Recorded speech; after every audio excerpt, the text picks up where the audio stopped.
Y vamos a titular la conferencia que voy a compartir en dos partes, en esta y en la que sigue, con el título Un mundo en el abismo. Un mundo en el abismo. Un mundo que está a punto de naufragar. No cabe duda que en estos últimos días hemos visto acontecimientos que han sacudido a las naciones. Acabo de grabar un reportaje especial, los invito a que lo vean en nuestras páginas, redes sociales, titulado Afganistán, donde comparto por cerca de media hora, 35 minutos, lo que está sucediendo en Afganistán. Pero más importante que eso, las repercusiones globales que se vienen como consecuencia de lo que acaba de suceder. Y ustedes pues ponen los medios masivos de comunicación, CNN, Fox News, NBC, etcétera, etcétera, y todos los periódicos y los medios de comunicación seculares o del mundo nos presentan una perspectiva geopolítica, económica, histórica, pero no bíblica. Y cuando nosotros nos damos cuenta que estos acontecimientos se están desarrollando, corroborando, confirmando que verdaderamente la Biblia es ahorita la luz del mundo, siempre lo ha sido. Pero mientras más oscuro esté el mundo, más oportunidad tenemos nosotros de alumbrar. Cuando un grupo de terroristas o grupo terrorista llamado los talibanes, la palabra talibán significa estudiante, porque son estudiantes del Islam y de la ley Sharia. Cuando comenzamos a recibir correos, están llegando ahorita, ¿verdad?, los aviones tratando de sacar, y las imágenes que vimos, cómo la gente se caía de las alas de los aviones cuando estaban tratando de sacar gente de Kabul, que es la capital de Afganistán.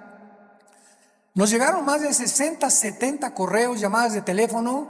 Yo no pude esa tarde colgar, le decía a mi esposa, una tras otra, de Brasil, de Argentina, de España, de Inglaterra, de hispanos desde luego, preguntándonos, ¿qué piensa usted acerca de lo que está pasando? Todo el mundo estaba alborotado, pero nadie sabía bíblicamente lo que estaba sucediendo.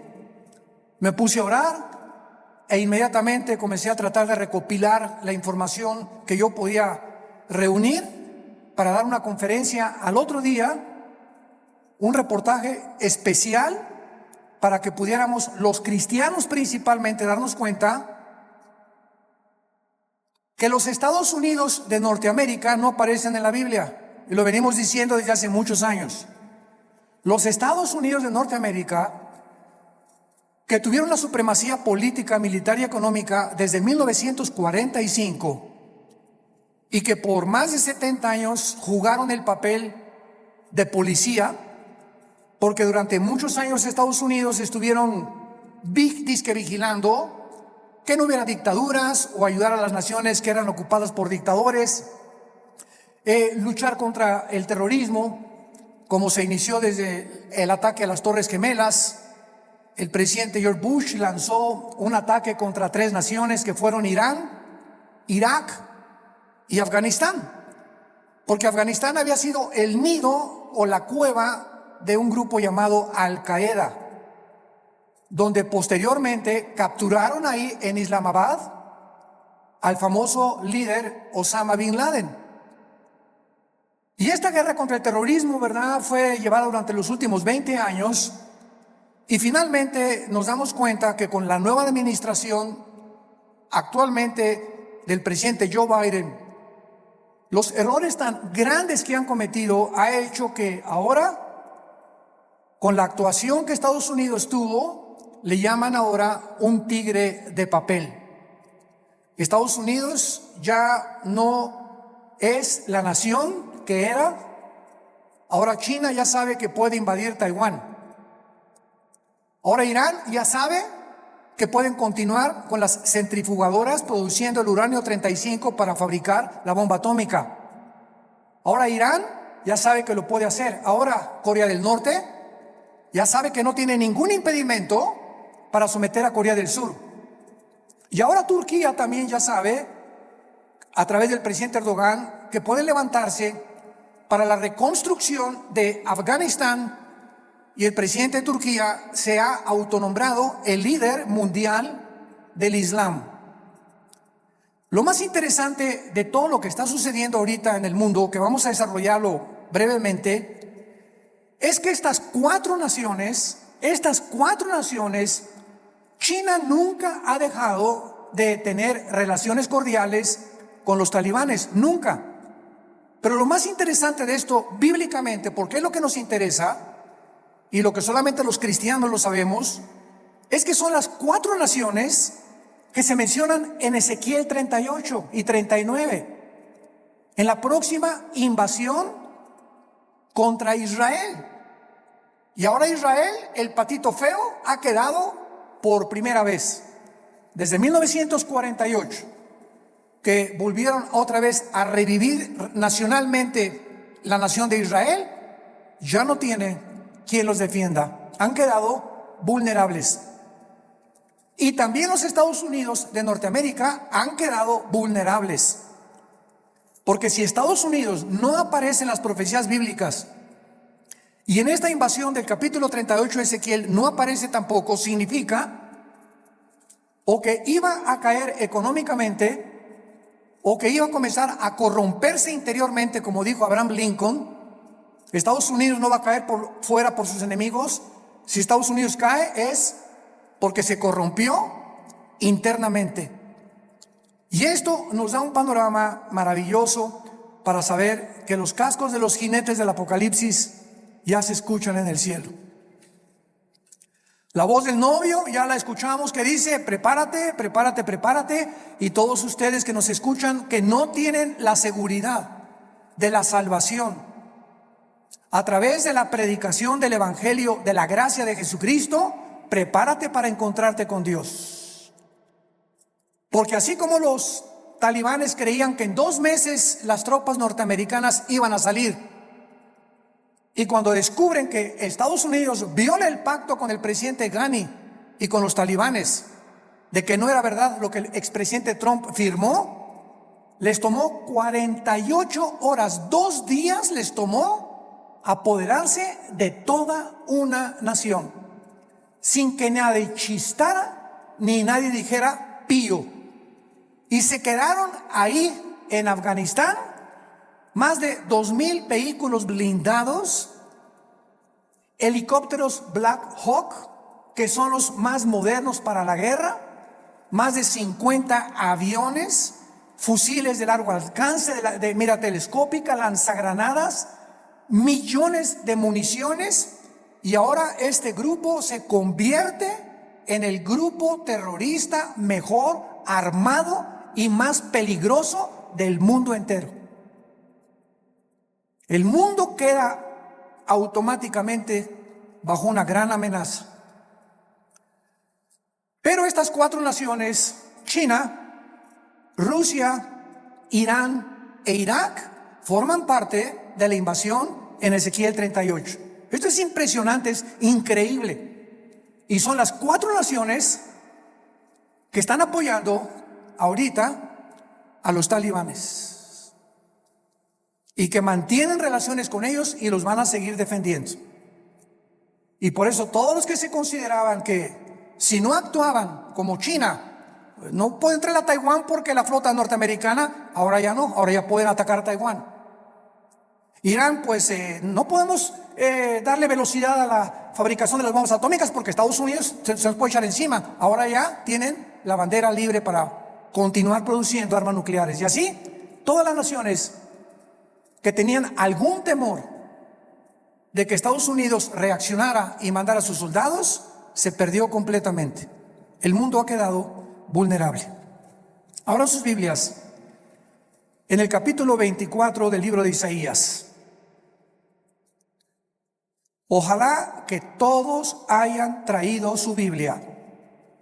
En los tiempos que vivimos, si tú no tomas en serio a Dios y sigues viniendo a la iglesia sin la Biblia, eres un cristiano de papel. a menos que ahorita en el metro se te cayó y lo olvidaste, que solo Dios lo sabe. Pero ya no podemos seguir siendo cristianos de papel, de pacotilla, de oídos, y profesando por afuera sin darle la importancia a Dios que Él nos pide que le demos a este libro sagrado, que es la única luz que tenemos actualmente. El pasaje que voy a leer en Isaías 24 se escribió hace más de 2500 años. Señores ateos que nos escuchan, escépticos y todas las personas que han atacado la Biblia y que se han burlado de ella, ahora van a comenzar a buscar y a volver otra vez a encontrar quién puede darnos respuestas de lo que está pasando geopolíticamente en el mundo. Y en este pasaje, escrito hace más de 2500 años, se describe cómo va a acabar el mundo. Pero aún más que eso, el Espíritu Santo nos delinea claramente las razones por las cuales el mundo ha llegado a la condición en la que se encuentra actualmente.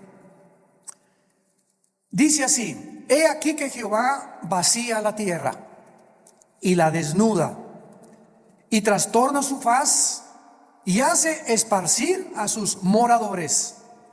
Y sucederá, así como al pueblo, también al sacerdote, como al siervo, así a su amo, como a la criada, a su ama, como al que compra, al que vende, como al que presta, al que toma prestado, como al que da al obro, así al que lo recibe.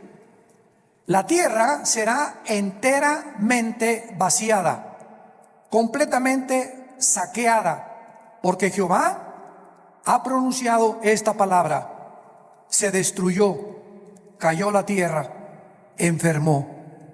Cayó el mundo, enfermaron los altos pueblos de la tierra, y la tierra se contaminó bajo sus moradores porque, número 1, traspasaron las leyes. Número 2, falsearon el derecho. Y número 3, quebrantaron el pacto sempiterno.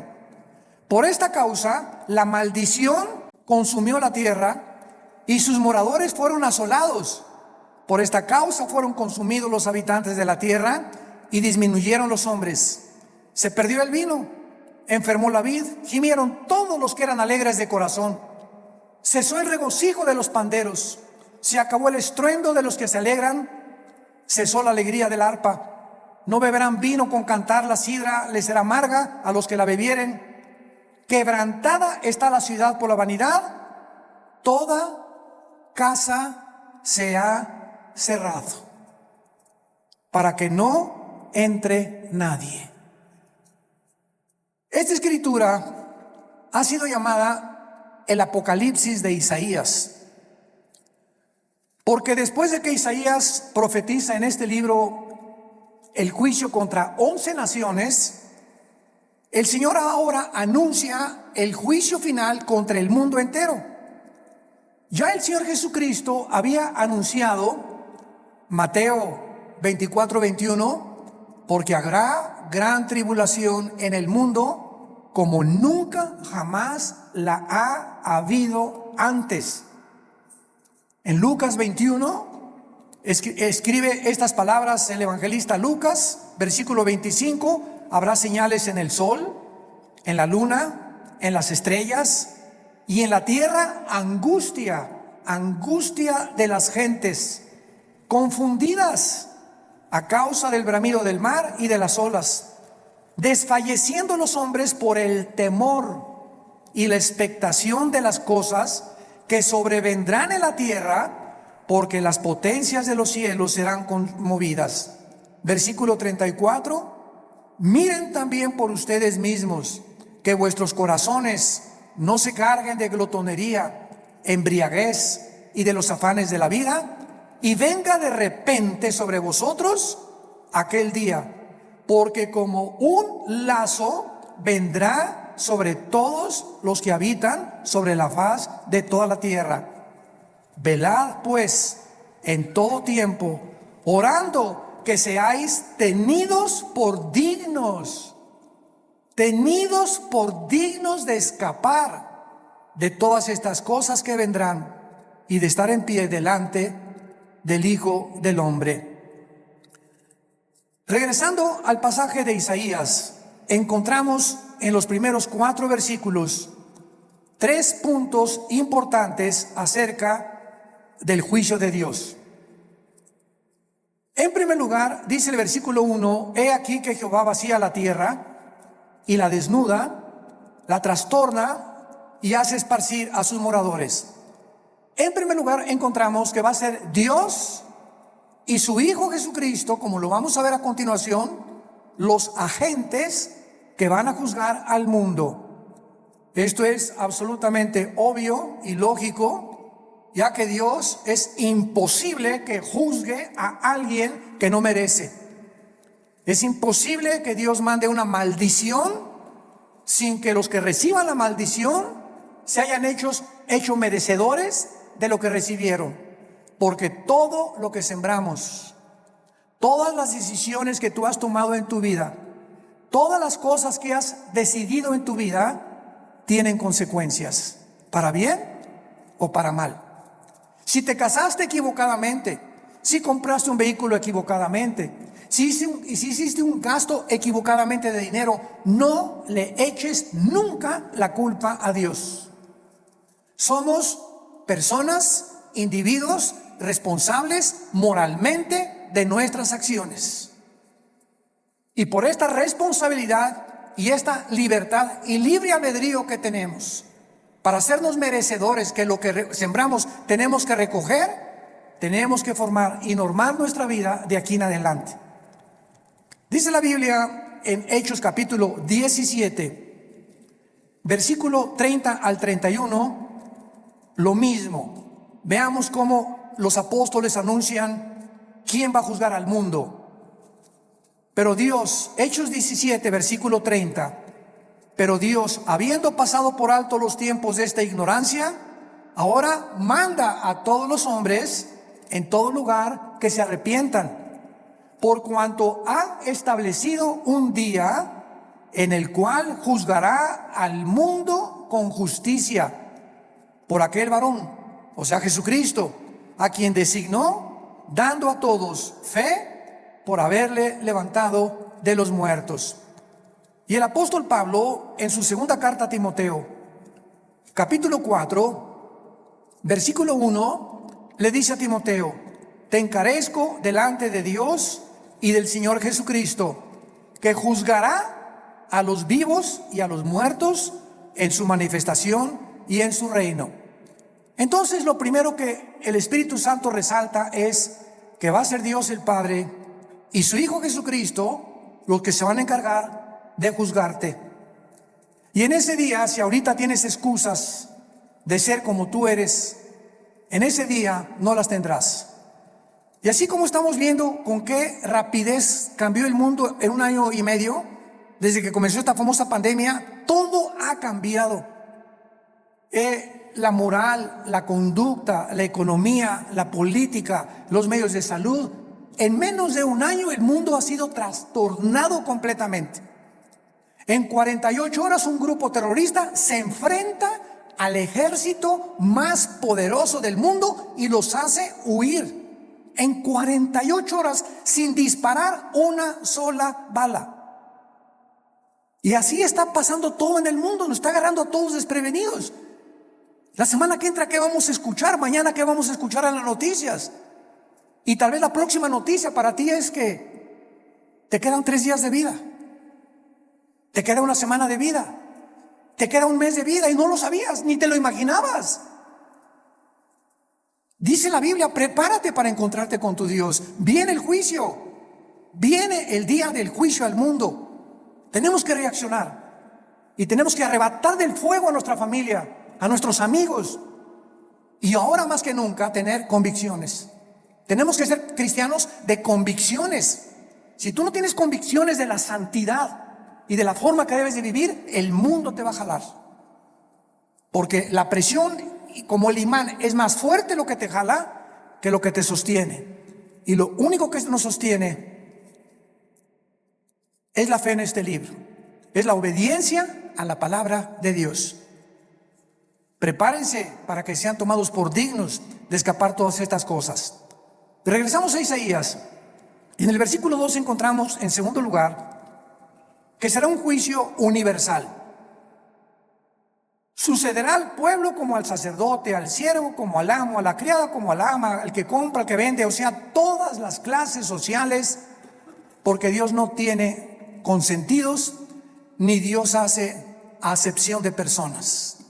Dios juzga a indígenas, a ricos, a reyes, a políticos, a educados, a no educados. Dios juzgará a todos los seres humanos salvajes, mayas, tlaxcaltecas, egipcios, babilonios, etcétera, etcétera. Dios juzgará a todos los seres humanos que descendemos desde Adán hasta nuestros días. Dice en Apocalipsis capítulo 20, ¿cómo será este juicio? Porque el juicio que estamos hablando no es el juicio a los cristianos. Cuando estamos hablando que Dios juzgará al mundo con justicia, estamos hablando a todos los que le rechazaron. Todo lo que estamos hablando ahorita, y lo vamos a ver a continuación, por qué Dios los va a juzgar, es el juicio que se llama en Apocalipsis capítulo 20, del 11 al 15, el juicio del gran trono blanco. Porque todos nosotros que hemos recibido a Jesucristo, ya hemos sido juzgados en la cruz. Gloria a Dios, aleluya. Ese hombre llamado Jesús de Nazaret, que murió y abrió sus brazos en esa cruz, llevó tu culpa, tu culpa, tu culpa y mi culpa. Y lo que tú y yo merecíamos pagar ahora en el día del juicio con el infierno y el lago de fuego, Él en la cruz lo llevó en su cuerpo de carne. El que no conoció pecado, por nosotros se hizo pecado, para que nosotros, pecadores, inmundos, cochinos, sucios, fuésemos hechos la justicia de Dios en Él. Y Dios muestra su amor para con nosotros en que, siendo pecadores y en la condición en la que yo me encontraba hace 46 años que yo recibí a Cristo, y en la condición en la que tú te encontrabas, así de cochinos y de sucios, sin ninguna esperanza, Dios me dice que me amaba y que me aceptaba si aceptaba yo el sacrificio de su Hijo en la cruz, y que desde ese momento borraba todos mis pecados del pasado, pero como si jamás los hubiera yo cometido. Esto se llama gracia, porque no lo merecíamos. ¿Qué es la gracia? Un favor que no merecemos. Hace algunos años, en la década de los 80s, íbamos cada 15 días a Santa Marta Catitla, a la penitenciaría de los hombres y también a la cárcel de mujeres. En aquel tiempo estaba de jefe de la policía el general Arturo Durazo. Dios nos dio gracia con él y me recogían en un patio en helicóptero y me llevaban a Santa Marta Catitla. Ahí aterrizaba yo con un helicóptero de la policía y juntaban a todos los presos para que les predicáramos el evangelio. Imagínense nada más la gracia que Dios nos dio. Y una vez se acerca, después del mensaje, un preso llorando y me dice: oiga, pastor, ¿usted cree que Dios me pueda perdonar? Yo había predicado sobre el hijo pródigo en esa tarde, eran como las 5:30, 6 de la tarde. Y le dije, ¿por qué? Me dice, porque he matado a 28 personas. Pero quiero decirle que estoy aquí en la cárcel no por las 27 asesinatos que cometí antes, sino porque me mandaron de un estado a la Ciudad de México a matar otro recadito que me encargaron, porque yo era matón a cuenta, y en el periférico saqué la 38 y maté a esa persona que me encargaron matar, y la policía me agarró, y estoy aquí por un crimen para pagar 15 años, pero yo debo 27 vidas más. ¿Y saben lo que le contesté? La sangre de Cristo perdona todos tus pecados. Él no lo podía creer. Quiere decir que si yo acepto a Cristo ahorita y lo reconozco como mi Salvador, todos esos crímenes no voy a pagar por ellos. Y le dije, amén. Y otro que estaba atrás dice, ay, sí, ¿verdad? Qué bueno. Ahora sí, de repente. Y le dije, ¿por qué es gracia? Esa es la gracia, ese es el mensaje del evangelio, de la gracia de Dios. Que Dios te perdona siendo inmundo y pecador.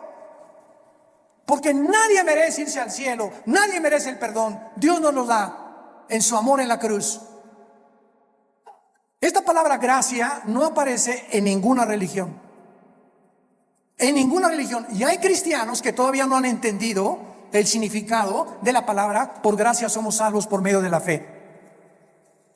Es la fe la que nos da la gracia de Dios. El creer lo que Él hizo en la cruz nos hace, nos abre para que Dios tenga a favor de nosotros, se compadezca de nosotros y nos regale el amor de su Hijo Jesucristo. ¿Qué mensaje tan glorioso tenemos? Yo quiero decirte a ti que nos estás viendo por la televisión y ustedes están aquí presentes.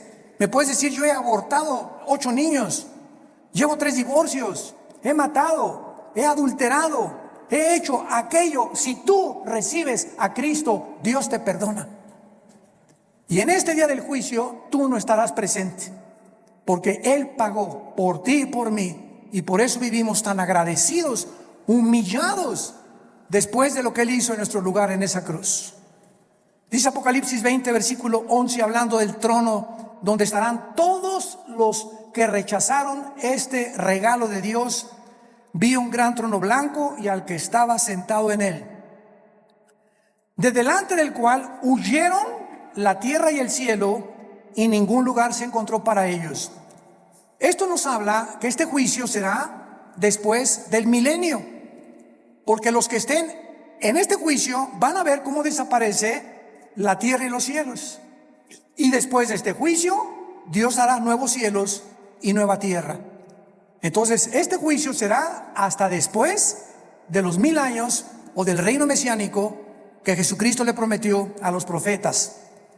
Y dice el versículo 12 que Juan el apóstol que escribe esto, vi a los muertos, grandes y pequeños, de pie, y los libros fueron abiertos. Y otro libro fue abierto, el cual es el libro de la vida. Y fueron juzgados los muertos por las cosas que estaban escritas en los libros según sus obras. Vemos que Juan nos dice que cuando Dios abrió los libros, todos los seres humanos que estaban enfrente del trono de Dios estaban parados. No había nadie de rodillas, todos de pie. ¿Por qué? Porque en ese momento se acabó la misericordia. En ese momento ya no hay gracia. En ese momento ya no hay favor, ya no hay nada más que dictar la sentencia. La gracia, el favor, la misericordia están hoy que tú me escuchas delante de ti a través del mensaje del evangelio de la gracia de Jesucristo. Pero si después de esta vida tú rechazas lo que te está Dios ofreciendo en este momento, se acabó. Porque eres responsable.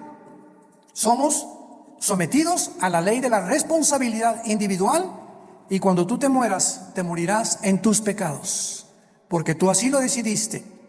Como dijo un predicador hace algún tiempo, Dios no manda a nadie al infierno. Dios no manda a nadie al infierno, ellos se van solitos. Dios dio a su Hijo en la cruz, y si tú te condenas es porque tú escogiste pasar la eternidad lejos de Dios, porque en esta vida rechazaste a Dios y no lo quisiste, menos te gustará seguir con Él después de muerto. Los libros van a ser abiertos, todos tus pensamientos, todas tus palabras y todas tus acciones serán traídas delante de ti como en una película.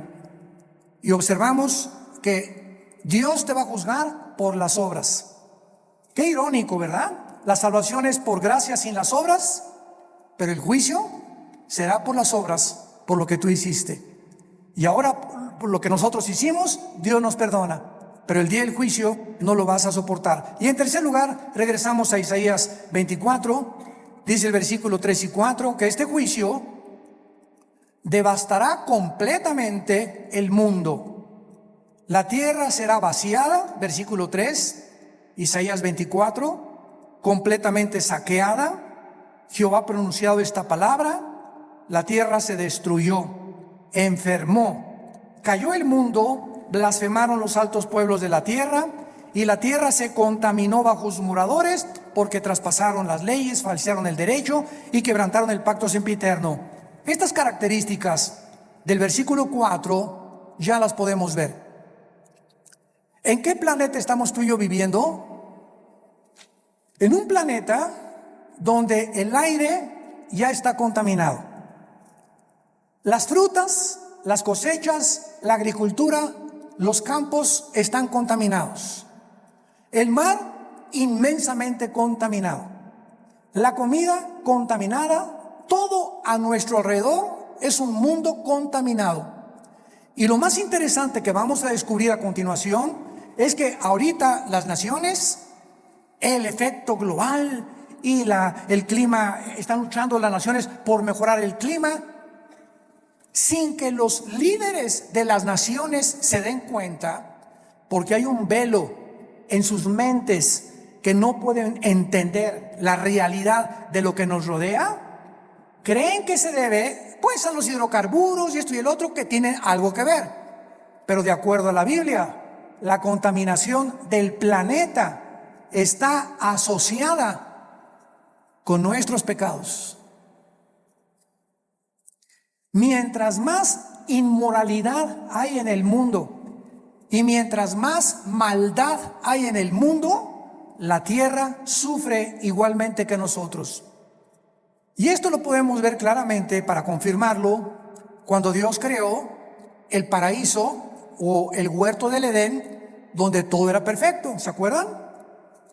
Los leones no mordían, las rosas no tenían espinas, los reptiles no tenían veneno, no había tormentas, no había tsunamis, no había terremotos. Adán y Eva vivían en un mundo perfecto.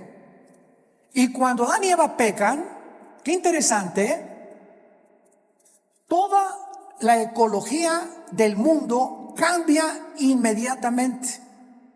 En el momento que la primer pareja peca, se cambia la genética de los animales y se vuelven feroces. Se cambian las condiciones del mundo y comienza a llover. Se cambia la condición de las plantas y comienzan a sacar espinas.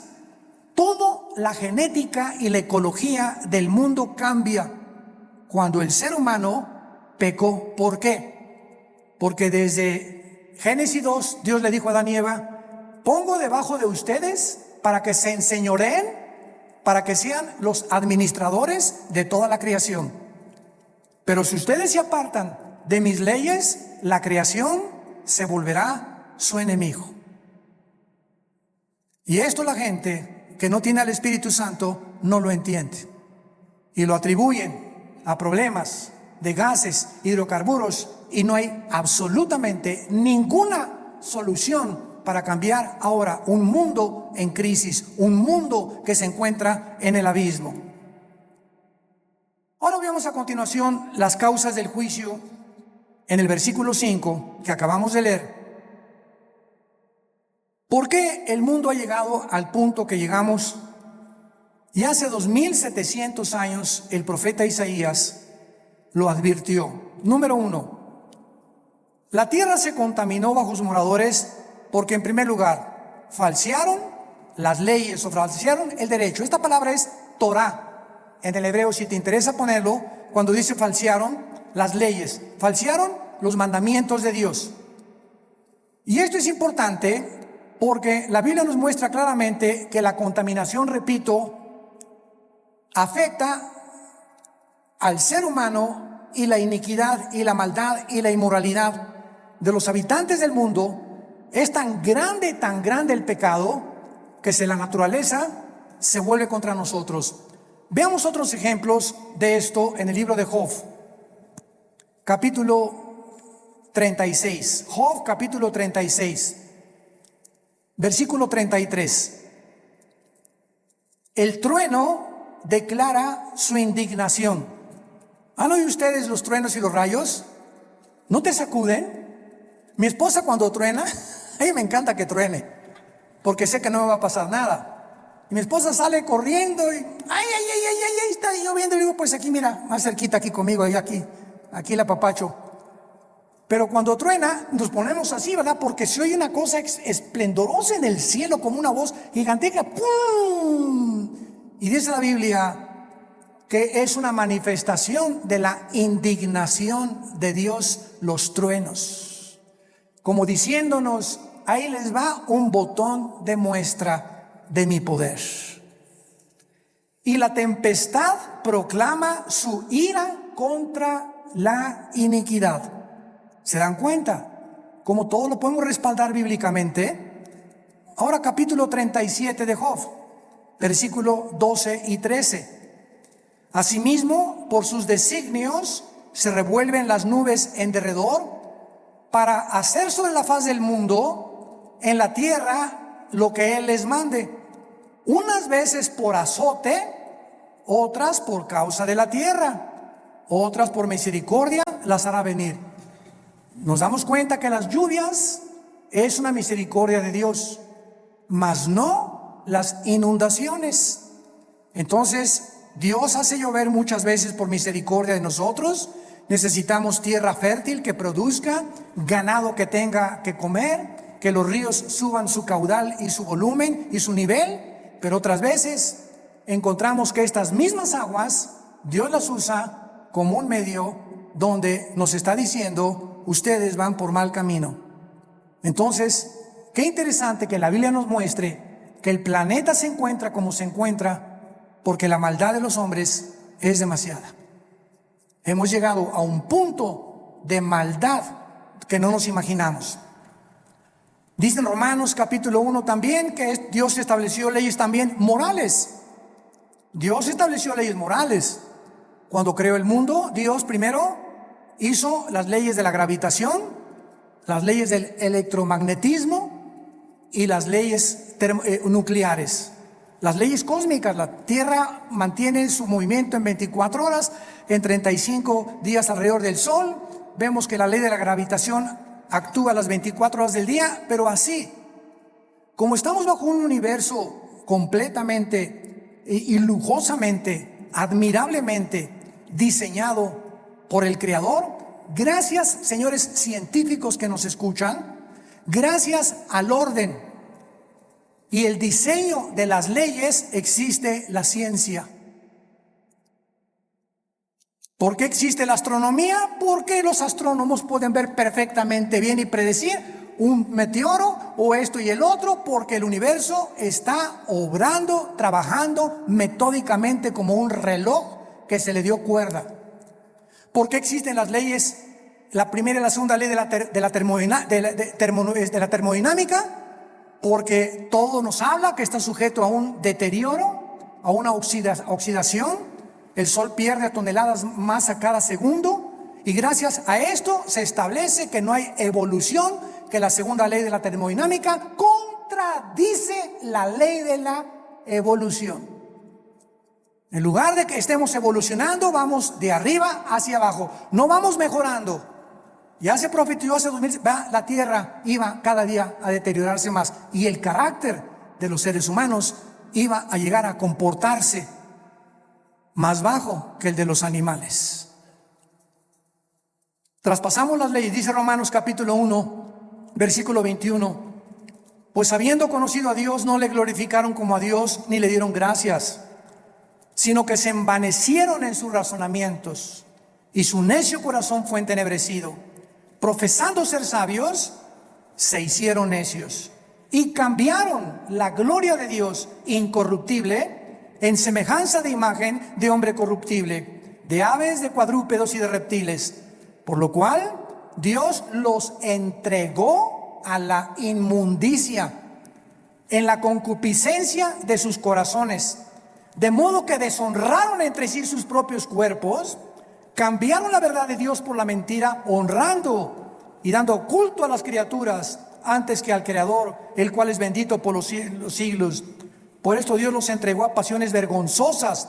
Aún sus mujeres cambiaron el uso natural por el que es contra naturaleza, Y los hombres igualmente, dejando el uso natural de la mujer, se encendieron en su lascivia unos con otros, cometiendo hechos vergonzosos hombres con hombres y recibiendo en sí mismos la retribución debida a su extravío. Acabo de leer un artículo de uno de los más grandes y prestigiados psiquiatras del siglo XXI, aseverando la siguiente declaración: el 70% de las personas transgénero se quitan la vida.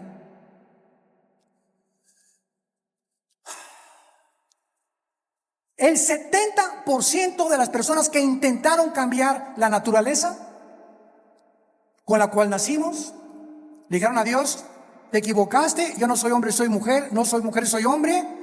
Finalmente, cuando hacen la operación y la cirugía para cambiarse el sexo, en su alma son como Dios los creó. Y comienza una lucha interna: ¿soy o no soy? ¿O qué soy? Y la confusión y el conflicto mental llega al grado que prefieren quitarse la vida. Esto fue escrito hace 2000 años por el apóstol Pablo. Dejando el uso natural, la biología, las leyes de la naturaleza, no hay más que hombre y mujer. No hay 3 sexos, no hay 4, no hay 5. Eres varón o eres hembra. Y cerramos la Biblia de acuerdo a la ciencia. Si tienes 2 cromosomas XX, eres mujer. Y si tienes el cromosoma Y, que las mujeres no tienen, eres macho camacho. Eres hombre de los pies a la cabeza. Y si tú niegas tu genética y niegas la naturaleza, acarreas, dice el apóstol Pablo, hace 2000 años, se viene sobre ti tu propia naturaleza. Y nunca podrás vivir en paz, porque has traspasado las leyes de Dios. En segundo lugar, dice: falsearon el derecho. Los gobernantes, los magistrados de justicia que nos escuchan, los jueces federales y civiles, los senadores, los diputados, los dictadores, han pervertido el derecho para gobernar recta, íntegra y honestamente una nación. El expresidente de Afganistán, Ghani, salió huyendo con más de 120 millones de dólares, como todo buen político corrupto. Y si vemos una gangrena, un veneno que está ahorita en las naciones, es precisamente ese: la corrupción. No es el pueblo lo que les interesa, son sus intereses personales. Me voy a llevar lo más que puedo del pastel en el poco tiempo que tengo que ejercer mi derecho, antes de que acabe todo. Y finalmente dice la Biblia: quebrantaron el pacto sempiterno. Para terminar, quebrantaron el pacto sempiterno. ¿Cuál es este pacto sempiterno? Veamos el libro de Malaquías, antes de Mateo, para terminar, el último libro de la Biblia, Malaquías capítulo 2, versículo 13, lo que el profeta escribió antes de que iniciara la venida de Jesucristo. Malaquías 2, versículo 13: y esta vez haréis cubrir el altar de Jehová con lágrimas, de llanto y de clamor. Ya no miraré más a la ofrenda para aceptarla con gusto de tu mano. Me dirás: ¿por qué?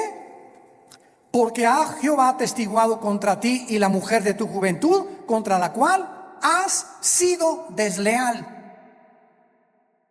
Estoy enojado contra ti. ¿Por qué, Señor? Porque no eres fiel a tu esposa. Y vas a llorar y te vas a arrepentir y te vas a jalar los pelos, y si te mueres en esta condición, te condenas eternamente, porque has sido desleal. Vamos a ver qué significa la palabra desleal. Siendo ella tu compañera y la mujer de tu pacto. ¿Cuál es el pacto que menciona Isaías que acabamos de mencionar? Sempiterno, el primer pacto que Dios estableció antes de cualquier institución humana, de los colegios y de los gobiernos. Se llama el pacto inquebrantable del matrimonio. A los que les interese, la palabra desleal en el hebreo es la palabra bagad, con B de bueno, A de Armando, G de Gárgara, H, A de Armando, D de David. Bagad. Escuchen lo que significa ser desleal. Actuar encubiertamente, hipócritamente, fraudulentamente o secretamente, encubrir, tapar, engañar y decir cosas que no sentimos. Cuando tú te volteas a tu esposa y dices te amo, solo Dios sabe que le estás diciendo que verdaderamente le amas. Y cuando tú le dices a tu esposa te amo y atrás de ti tienes tu amante, estás encubriendo, eres un hipócrita, estás falseando completamente y Dios te está escuchando. Y eso Dios lo tiene que castigar. Dios tiene que juzgar la deslealtad, la hipocresía que podamos tener en el matrimonio. Por eso tenemos estos seminarios cada año con 300, 250 parejas, para que en esos 3 días regresemos a la Biblia, nos arrepintamos, hay una renovación de votos el último día junto a la playa, una cena de gala. Y ahí podemos descubrir que, Dios mío, es que yo sentí que ya no la amaba, pero viene el Espíritu Santo y nos da algo sobrenatural que ya habíamos perdido, porque le estamos diciendo a Dios, yo quiero mantener y llegar hasta el fin con mi gordita y con mi gordito. Porque de otra manera me estoy engañando. No puedo irme con un amante ni creer que hay una mujer que me satisfaga, que la mujer y la madre que tú me diste para mis hijos. El mundo está enfermo. Tenemos que reaccionar y en esta tarde les pido a todos ustedes que se arrepientan de sus pecados. Si hay algún área en la que el Espíritu Santo te ha hablado, arrepiéntete hoy. Porque por esta puerta no entraste en esta mañana por coincidencia. Dios te ama. Dios te ama. Dios te ama. Y Él no quiere que salgas por esta puerta como entraste esta mañana. Tú no sabes si ahorita te atropella un coche. No sabes si te da un ataque al corazón. No sabes si te da una embolia cerebral mañana. O si pasado mañana el doctor te dice, las placas no mienten, don Pancho, usted tiene cáncer y tiene 3 meses para vivir. Dios quiere que tú vengas a la cruz a perdonar tus pecados y a que arregles tus cuentas de una vez por todas con su Hijo Jesucristo. Oremos. Te damos gracias, Señor, por tu palabra, porque de tal manera nos amas que nos has dado a tu Hijo Jesucristo, para que cualquiera, sin acepción de personas, que crea en Él, no se pierda, mas tenga la vida eterna. Mas Dios muestra su amor para con nosotros en que, siendo aún pecadores, Cristo murió por nosotros. Mas Él herido fue por nuestras rebeliones, molido por nuestros pecados. El castigo de nuestra paz fue sobre Él, y por sus llagas hemos sido nosotros curados. Él, que no conoció pecado, por nosotros se hizo pecado, para que nosotros fuésemos hechos la justicia de Dios en Él. ¿Qué tengo que hacer? Me preguntarás en esta mañana. Para arreglar mis cuentas para siempre con Dios, la Biblia dice, arrepiéntete. ¿Qué significa arrepentirse? Reconocer que has pecado contra Dios y que no puedes seguir viviendo igual. En segundo lugar, que no tienes el poder para cambiar, porque solo Dios te lo puede dar mediante la fe en su Hijo. En segundo lugar, creer que Cristo en la cruz pagó con su sangre por tus pecados. Y en tercer lugar, que a los 3 días resucitó de los muertos para traer una esperanza eterna, inmarcesible, que nos está aguardando en el cielo el día que nosotros resucitemos. Dile pues, Señor, te pido perdón por mi vida. Lávame con tu sangre preciosa. Te recibo, Jesucristo, en mi corazón como mi Señor y mi Salvador, y te doy las gracias por tan grande amor. Amén.